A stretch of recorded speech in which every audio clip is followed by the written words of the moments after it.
Now here at Overdevest, as you can probably tell, we're very fond of these ornamental sedges, or Carricks as they're known botanically. We grow several different sorts. We certainly grow all of the Evercolor series.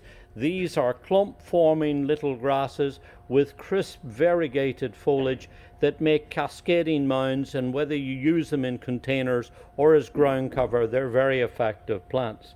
But we also grow this very nice form, which is called Carricks Istance.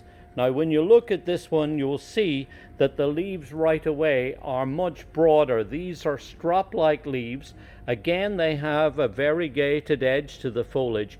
But the big difference when you look into the base of this plant, you'll see that it is slowly spreading out to make clumps, whereas the other ones make a single clump forming plant. So this tends to spread out and make a carpet of foliage that will go out to about 12 inches or so high, and will spread out eventually to make a mat of about 15 to 18 and sometimes as much as 2 foot wide. The other difference with this particular type is that it does very well in partially shaded or shady sites. In my garden, I also am able to grow this in sunnier locations, but that's because I've got lots of constant moisture in the place where I'm growing it. So if you're able to grow this in a place that lays a little on the moist or damp side but not soaking wet, and have it where it's got that constant moisture at its roots, you'll find that this really does quite well in sunnier locations too. But really probably the best place is to grow it in a shadier location. You'll find that the foliage lasts very well through the entire season, from early spring all the way through the summer into the autumn, and certainly with me well beyond Christmas time. Sometimes when I get cold weather or after I see snow melt in the early part of the spring, you'll see that the foliage is turning brown, and at that stage all I do is go in with a pair of hedging shears or something, and I trim back all of the dead foliage on the top, and guess what? Then in the springtime, from deep underneath comes these little shoots, and in a very short time it's back up and fresh and bright and green again. So it's a tough, hardy Zone 5 plant. It will make excellent ground cover, forming tussocks of ground cover rather than individual clumps is a better way to describe it.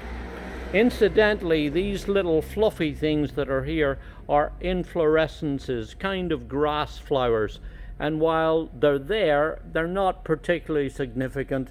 Really, this variety, and so are the other ones too, are really growing for their ornamental foliage. While I'm talking about growing this as a ground covering plant, it can also be used, of course, in containers.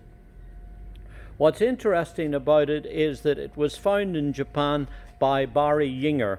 He was scouting for new plants in Asia. He found this in Japan, brought it back and grew it for a time in his garden in central Pennsylvania, and then it was eventually released by Heinz Nurseries in 1996.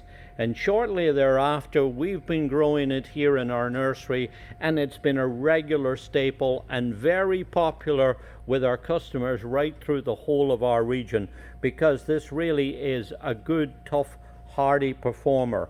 I like to plant it in association with things like astilbes and ferns and hostas. I find that it makes a really nice ground covering carpet, and then the bigger, bolder plants are able to show up behind it. So this is Carricks Istance, a really excellent, easy to grow plant that I think you're going to enjoy growing too in shady or partially shaded sites. And incidentally, just so I note on the tag here, like the other ones, it's not normally browsed by deer.